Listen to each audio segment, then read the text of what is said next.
Super star Rajinikanth அவர்கள் தற்போது Jailer 2 திரைப்படத்தில் நடிச்சிட்டு வந்துட்டு இருக்காரு. நெல்சன் இயக்கி வரும் இந்த திரைப்படத்திற்கு அனிருத் தான் இசையமைக்கிறாரு. அந்த படத்தின் படப்பிடிப்புல தற்போது ரஜினி பம்பரமாய் சுத்தி நடிச்சிட்டு வந்துட்டு இருக்காரு. படப்பிடிப்பு சீக்கிரமாவே முடிஞ்சிரும் அப்படின்னு தெரியுது. ஜெயிலர் 2 திரைப்படத்திற்கு பிறகு சுந்தர் சி இயக்கத்துல சூப்பர் ஸ்டார் ரஜினிகாந்த் நடிக்க இருக்காரு. ரஜினி 173வது திரைப்படத்தை ராஜ்கமல் நிறுவனம் தயாரிக்க இருக்கிறதாகவும் தகவல்கள் கோடம்பாக்கம் வட்டாரத்தில் பேசப்பட்டன. நம்ம சேனல்ல மீது சம்பந்தமா நியூஸ்லாம் போட்டிருந்தோம். தற்போது ரஜினி 173வது திரைப்படம் குறித்தான அதிகாரப்பூர்வ அறிவிப்பு வெளியாகி இருக்கு. எஸ், நம்ம சேனல்ல ஆல்ரெடி நம்ம போட்டிருந்த நியூஸ் படி சுந்தர் சி இயக்கத்தில் ரஜினி 173வது திரைப்படம் உருவாக இருக்கு. ரஜினியின் அன்பு நண்பரான கமல்ஹாசனின் ராஜ்கமல் நிறுவனம் தான் இந்த திரைப்படத்தை தயாரிக்கிறாங்க. 28 ஆண்டுகளுக்கு முன்பு ரஜினியை வைத்து அருணாச்சலம் அப்படின்ற படத்தை இயக்கியிருந்தார் சுந்தர் சி. 28 வருடங்களுக்கு பிறகு மீண்டும் ரஜினியோடு இணைகிறார் என்டர்டெய்னிங் இயக்குனர் சுந்தர் சி. இந்த திரைப்படம் குறித்த அதிகாரப்பூர்வ தகவலை வெளியிட்டிருக்கக்கூடிய கமல்ஹாசன் அது சம்பந்தமா போட்டிருக்கக்கூடிய சோஷியல் மீடியா போஸ்ட்ல என்ன சொல்லியிருக்காரு அப்படின்னா, காற்றாய் அலைந்த நம்மை தனதாக்கியது இரு பனிப்பாறைகள் உருகி வழிந்த இரு சிறு நதிகள் ஆனோம், மீண்டும் நாம் காற்றாய் அலையாய் மாறுவோம், நம்மை காத்த செம்புலம் நனைக்க நாளும் பொழிவோம்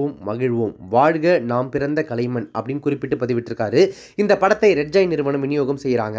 2027ஆம் ஆண்டு பொங்கலுக்கு இந்த திரைப்படம் வெளியாகும் அப்படின்னு சொல்லி படத்துக்கான ரிலீஸ் டேட்டையும் அந்த அனௌன்ஸ்மெண்ட்ல சேர்த்திருக்காங்க. ஆம்பள திரைப்படம் தொடங்கி இப்ப சமீபத்தில் மூக்குத்தி அம்மன் 2 திரைப்படம் வரைக்கும் ஹிப்ஹாப் தமிழா கூட தொடர்ந்து பயணிச்சிட்டு இருக்கக்கூடிய சுந்தர் சி அவர்கள் இந்த திரைப்படத்தின் மூலமா ராக்ஸ்டார் அனிருத் கூட புதுசா ஒரு கூட்டணி வைப்பார் அப்படின்னு தெரியுது. கடந்த சில திரைப்படங்களா சூப்பர் ஸ்டார் ரஜினிகாந்த் திரைப்படங்கள் அப்படின்னாலே அனிருத் தான் இசையமைச்சிட்டு வந்துட்டு இருக்காரு. அவருடைய ஃபேவரட்டான ஒரு மியூசிக் டைரக்டர் அனிருத் மாறிட்டார் அப்படின்னே சொல்லலாம். அவரும் பிஜிஎம் சாங்ஸ் எதையுமே குறை வைக்காம எல்லாத்துலயுமே ஹிட் கொடுத்துட்டு வந்துட்டு இருக்காரு. அந்த வகையில ரஜினிகாந்த் அவர்களுடைய அடுத்து வரக்கூடிய எல்லா திரைப்படங்களுக்குமே அவர் தான் இசையமைப்பார் அப்படின்னு தெரியுது. அந்த வகையில இந்த சுந்தர் சி ரஜினிகாந்த் காம்போல உருவாகக்கூடிய தலைவர் 173 திரைப்படத்துக்கும் அனிருத் தான் மியூசிக் பண்ண போறார் அப்படின்னு சொல்றாங்க. சுந்தர் சி ஸ்டைல்ல காமெடி என்டர்டெயின்மெண்ட் இதெல்லாம் சேர்ந்த ஒரு ஜனரஞ்சகமான கமர்ஷியல் திரைப்படமா இந்த தலைவர் 173 உருவாக இருக்க போதாமா. சுந்தர் சியின் மனைவியும் நடிகையுமான குஷ்பு அவர்கள் இந்த தகவலை தன்னுடைய சோஷியல் மீடியா பக்கத்தில் வெளியிட்டு ஹாப்பினஸ் ஓவர்லோடட் அப்படின்னு சொல்லி அவங்களும் இது சம்பந்தமான தன்னுடைய மகிழ்ச்சியை வெளிப்படுத்தி இருக்காங்க.